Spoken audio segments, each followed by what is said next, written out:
Good afternoon, everyone. Today is June 26, 2017.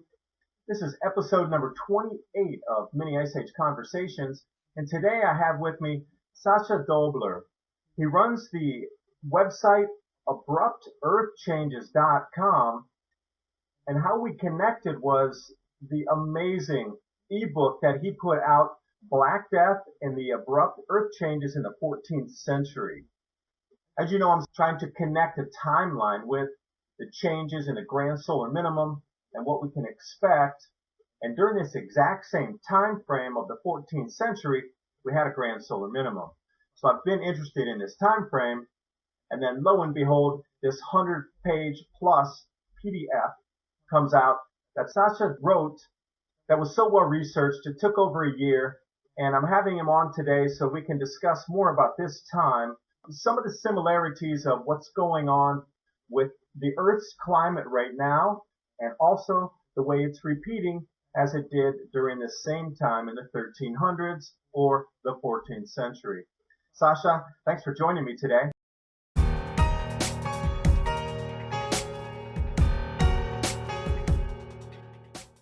Hi, David. How are you?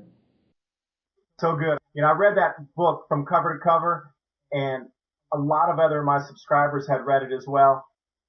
There's so many similarities to what we're seeing today with changes in just the general climate. So I wanted to continue to ask some questions also about the increase in meteors that we're seeing right now. And they saw the same thing back then. And the research that you've done, you did so much more than I have. So I'd like you, if you could, to explain, what happened at that time and the plagues that came about because of the meteors, and how they're connected to the changes in the atmosphere and just different things like this. So I'll let you take over, and please feel free to talk about whatever you like. Okay. I started from the Black Death itself, from the pandemic, and I noted there were all these climate changes going on, quite severe.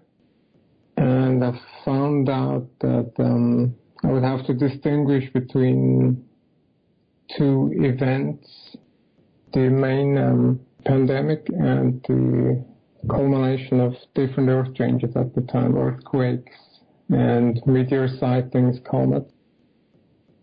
So it seems the biggest loss of life and the most perturbations on the earth were right in these years. But then I also found changes had been taking place decades before, starting in the 1290s. What were some of those changes that led up to the larger changes that had the biggest effect on the societies of that time? So in the 1290s, what was happening? Are there any similarities that we see today that would have been equal for the 1290s when we're going to move into something greater and something much more, say, amplified? Yes, pretty much. The solar cycle showed large similarities going into the Wolf minimum. And there was also an increase in CO2 before the temperatures collapsed then, around the 1350s. And volcanoes in the 1250s, there was a large series of volcanoes going off, about 3 to 10 times the amount of volcanic sulfur was ejected into the atmosphere than in any other centuries in the last 1500 years. So what the ramifications were, there was the Great Famine in 1315 already that was, by conservative estimate, killed about 1/3 of the European population, at least. And that's usually completely left out when talking about the Black Death, when the Black Death is considered to be just the cause of a pathogen. Usually it's attributed to a bacterium, but others have suggested virus. So there were lots of changes going on, and malharvest, lots of rain, wet years, that then led to this famine in 1315 to 18 in some places, went on to 21, and lots of wars going down, as would be expected. And this just continued, climate havoc.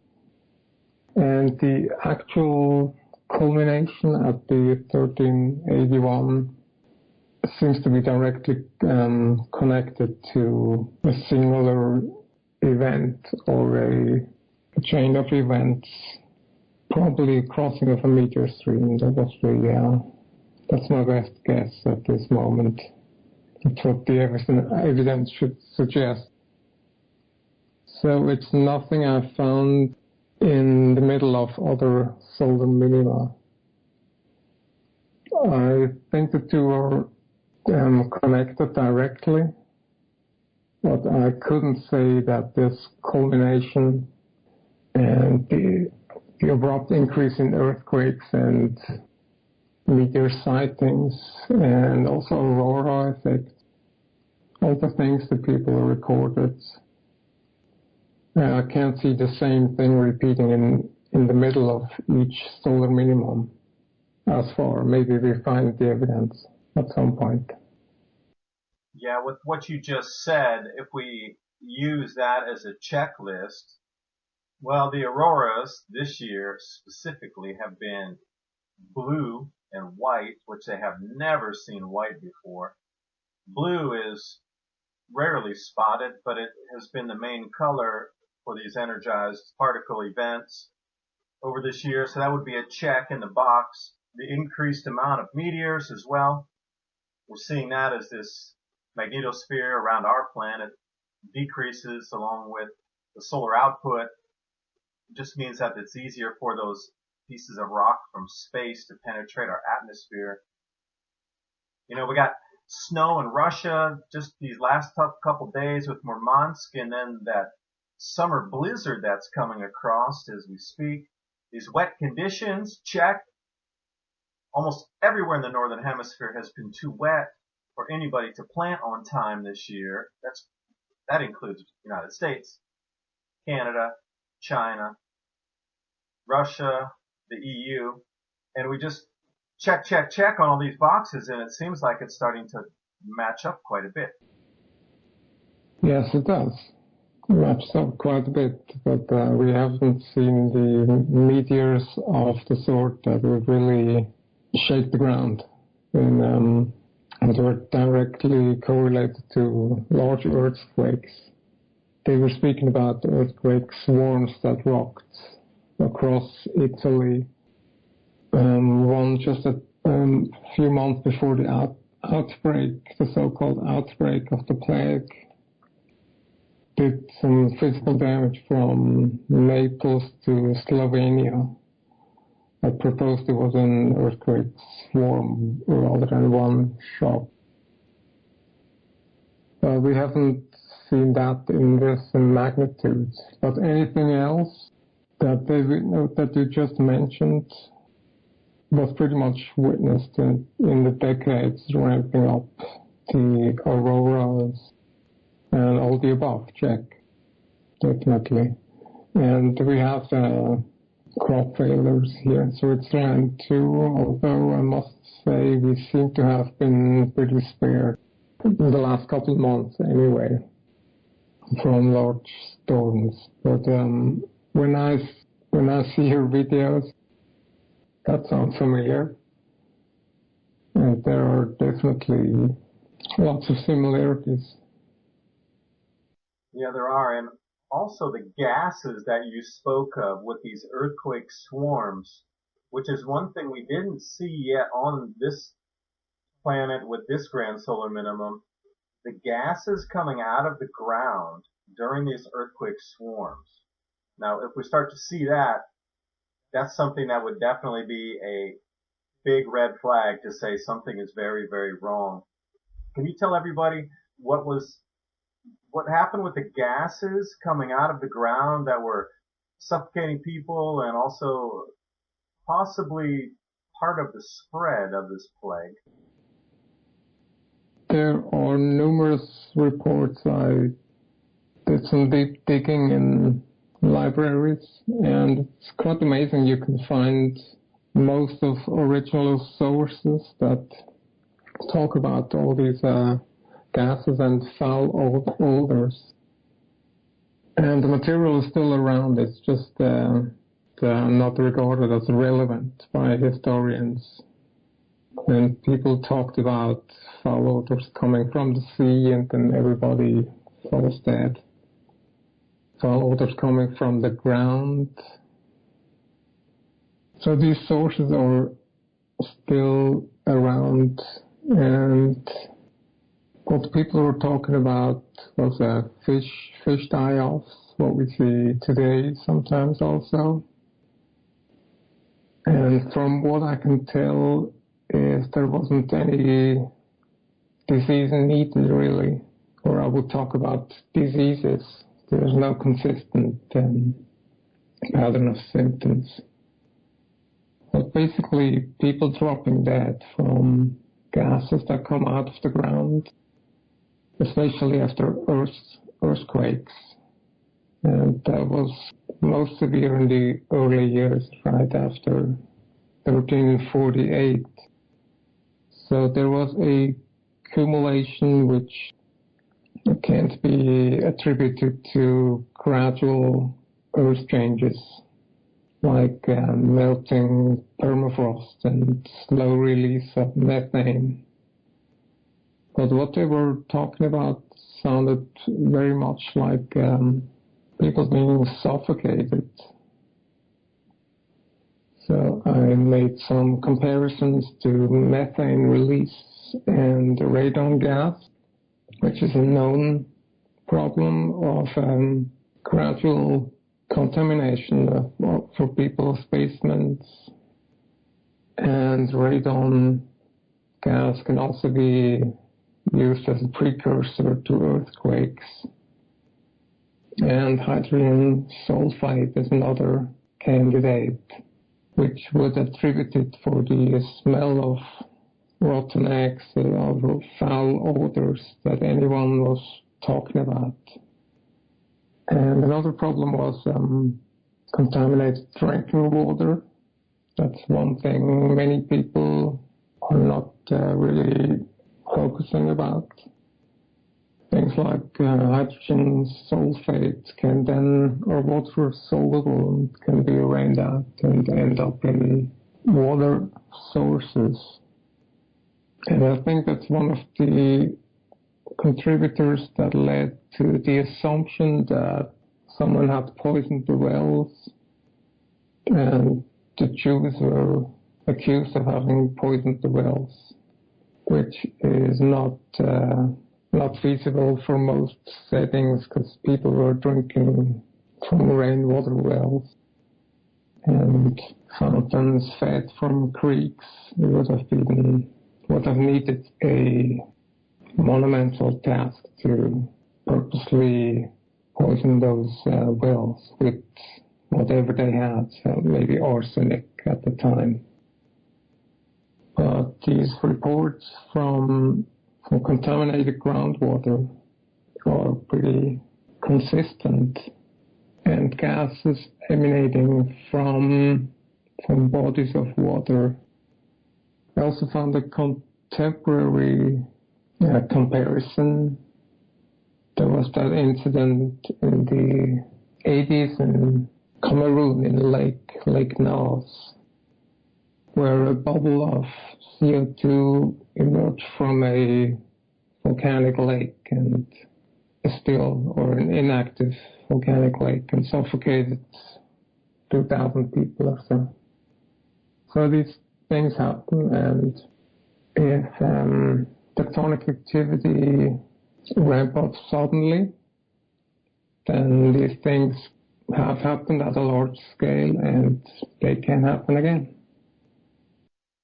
Yeah, they certainly can. And John Casey's book, Upheaval, that talks about in the United States on the New Madrid fault zone, every grand solar minimum, there seems to be an 8.0 earthquake, but the rest of the time, there's very little activity there.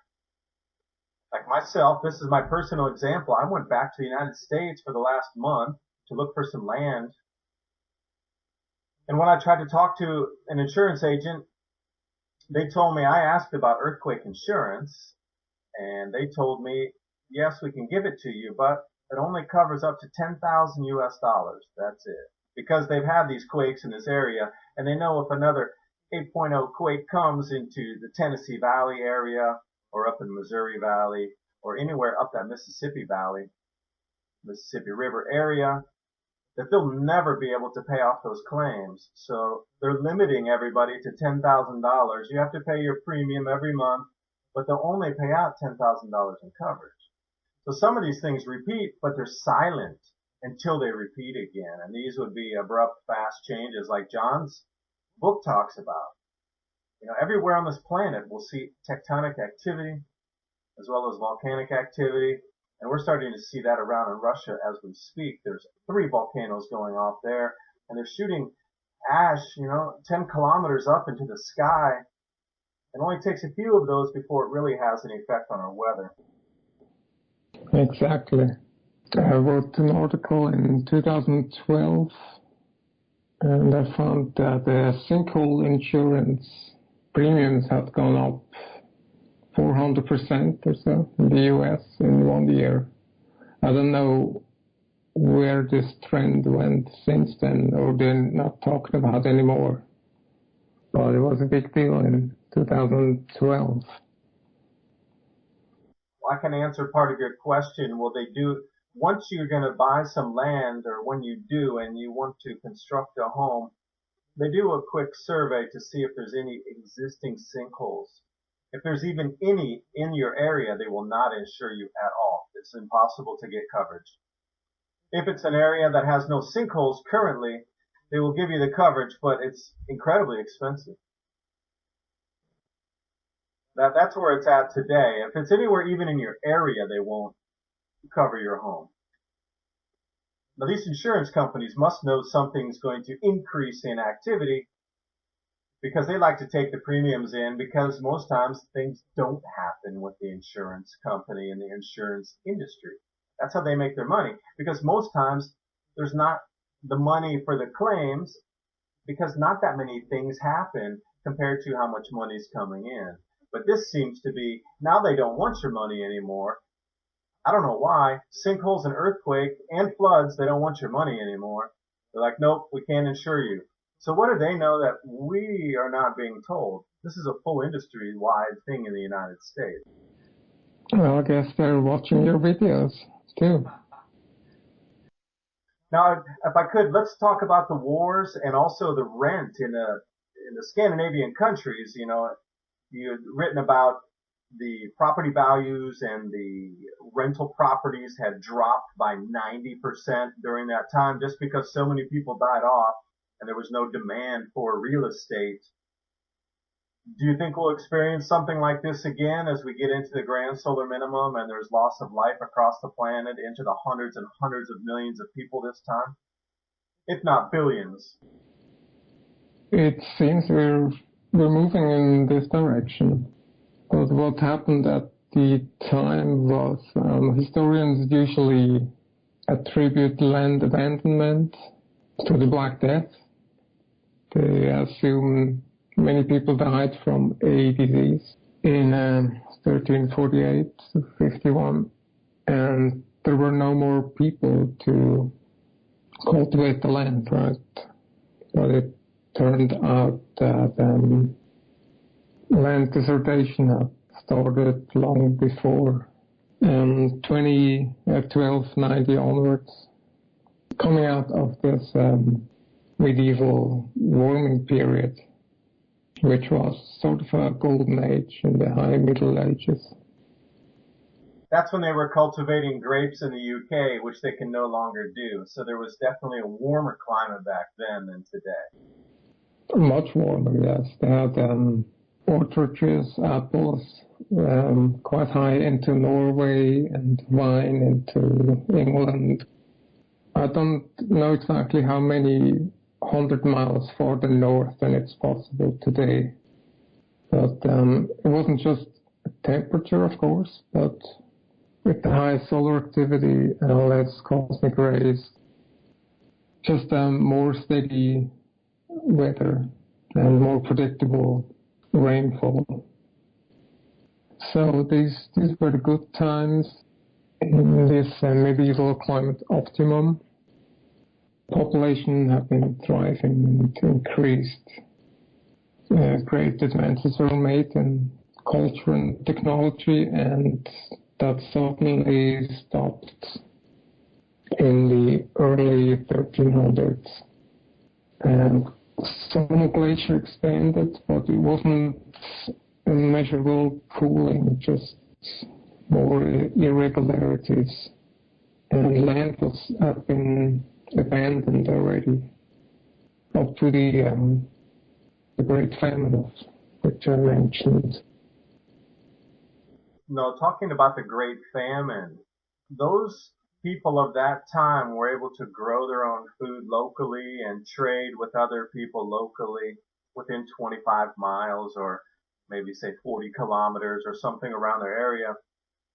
Now, what's your feeling about today's, global delivery systems, buying wheat in America and transporting it over to Europe, buying corn from China and bringing it into Europe? Which way, in your opinion, do you think will have a higher survival rate? Today's delivery systems that rely on a world economy that has to stay together for things to be delivered, or those people at that time that grew their own food in their own homes and their own land? Well, it's obviously self-sustainable, and society and farming communities can survive this much better. That's another misconception, of course, from history books. They would say, oh, well, that was bad weather, a couple years without summers. And historians today would say it's because they were self-sufficient and relied on local crops. So they couldn't trade or import anything. That's why they starved.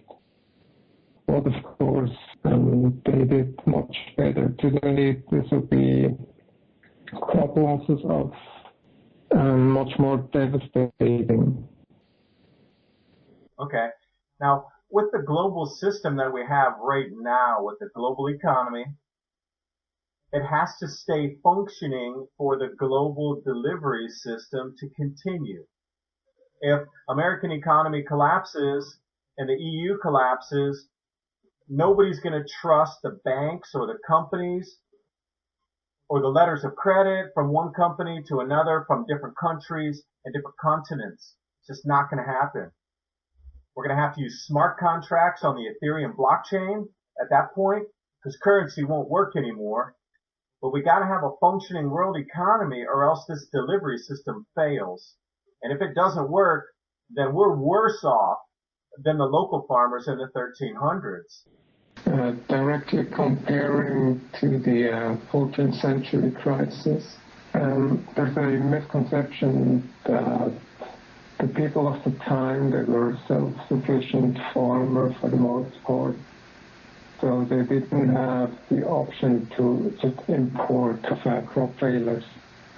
And historians want us to believe that that's why they all started up, and that couldn't happen today because we just import from somewhere else. But as it turns out, when there are global events and crop failures, nobody will want to export anyway, and nobody can if the markets collapse. And global distribution system will fail. So in the same events, we would be much worse off, let alone that even the agriculture of a local community depends on one spark huge from a tractor somewhere, which comes from China. That brings a good point. Even if the tractors stop running, how many people can really get out in the field with a plow and a cow put a yoke on some animal and get that field plowed and put some seeds in the ground, get that thing harvested after they tend to it for 3 to 4 months. How many people even know how to harvest it, dry it, and then turn it into an edible food? Yeah, that's funny you mentioned that. It's ridiculous anyway that we use up 12 calories in oil coming from the other world, end of the world, to produce 1 calorie of food. There was an experiment here in Switzerland in World War II when they really put their efforts into self-sustainability. And it seems that it actually did work at the time. They brought back the horses and gave everybody a shovel and all that. So they were prepared to, it seems, in theory, they were prepared to be cut off from the world and still produce food. So we can see what we're up against here. And also, one last thing about the plague. In the United States and also in Australia, there's been several cities where the nuts, the natural food from the squirrels and the mice and the rats, the natural food that they would eat in the wild, due to the late freezes and then the early spring and then the cold came back and it killed off all the buds. So there's really not so many acorns or different kind of nuts and fruits this year. These millions and millions of mice are moving into cities and towns now in Australia and the United States. So the Black Death also was spread by, not all of course, but it was spread by rats and different kinds of mice and, the rodents that were in the cities. But now we're starting to see the same thing where millions of rodents are coming into these modern cities because they don't have enough food in the wild, so they're coming into the city to look for food. If our immune system gets too weak, we'll start to get sick from the same things, but we have enough food to keep our immune system strong right now. But once we have less food and our immune system gets weak, these diseases are going to come back again. But the rodents are back in the cities here in America and also in Australia. Yes, it's true. We are seeing strange animal behavior and migrations anywhere. But as I wrote in the text, the spread of diseases is not quite as clearly understood as we think. So people at the time didn't really write about the rats. And the interpretation of historians is that they were just used to them. There are lots of holes in these translation patterns of the rats, so it's not that easy. If rats come in, then they bring diseases. But they can obviously be symptoms of cycles that are interrupted or collapsing. And if we see these migrations, then we should be prepared for change. One great change that I see coming is when the global economy collapses, people will still want to do business, but they will not trust currency anymore. They will not trust government-issued currencies. So my feeling is everything trading is going to move to a blockchain smart contract to get delivery of your goods, because you can trade digital currency on that blockchain on a smart contract, and it doesn't have to be with the government fake money. It will be digital currency that you can take out anywhere and trade for the local currency. And I really see this moving as this current system collapses, and we still need food delivery. There'll still be some countries growing food, and they will sell some, not all. Like today, we're not going to deliver nearly as much food as we do today. For sure, it will be cut back 90%. But there will still be maybe 5 or 10% for export, even 5%. They're not going to do traditional contracts, letters of credit like we do today from one bank to another bank, because they will not know in 30 days if that country the value of the money will decrease more. But a smart contract on the Ethereum blockchain will stay in place for sure. I think this is the future. But we got some serious problems that are coming with us, and I don't know why very few people are talking about this. It should be the mainstream front news every day. We as a world need to work to get ready for this, but it's just not. As for why people aren't talking about this, and I'm talking about traumatic-induced amnesia coming back from Velikovsky. I think that's why people don't want to talk about reoccurrences of such events. Trauma-induced amnesia. It is, maybe. So scary what happened these last Maunder minimum and the Wolf minimum. You know, during the Maunder minimum, 25% of the world's population perished. But it wouldn't have to be that scary if people are consciously aware of it. And as far as I can tell, in the Maunder minimum, it was just a gradual decline. And so people had time to adjust, and they just had less children. They had to move out of some of the places they were living at. There was less of an overnight catastrophe. And I can still see, when I go to the Alps, you can still see the effects of the last little ice age. It's quite fascinating. There's the place called the Lower Grindelwald Glacier, for instance, where you can still see there's a big gouge going into the valley where it rolled over houses back still in the 1840s, around there. They made the first railway up there to harvest ice for the industry and shipped it off to Germany. So that was that's quite impressive. You can still see the young trees and the low topsoil that was a glacier, and now you have to hike up for 2 hours to see the glacier.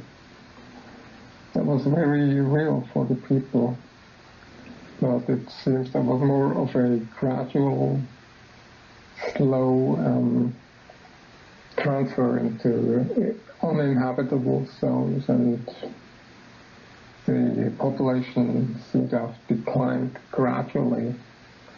But in the Black Death event itself, it can go pretty quick, it seems, at some point.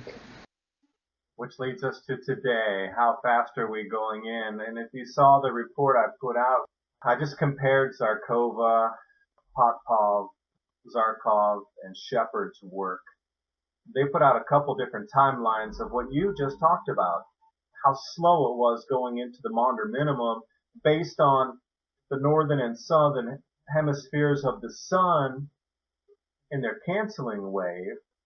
There was so much, those 40, 45 years for them to get ready, and the changes were more gradual, stepping down each year. But what we're going into right now, according to their work, is it is going to be an instant. I mean, 2 to 3 years, what took 45 years for the entry into the Maunder minimum, is literally going to take 2 to 3 years, and we're just going to drop that fast.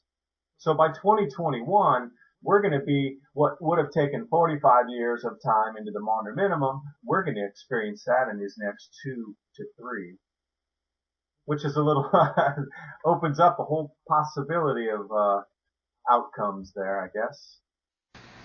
Couldn't stick to any model or prediction for what we are seeing right now, but other than it could go either way for a while, I think.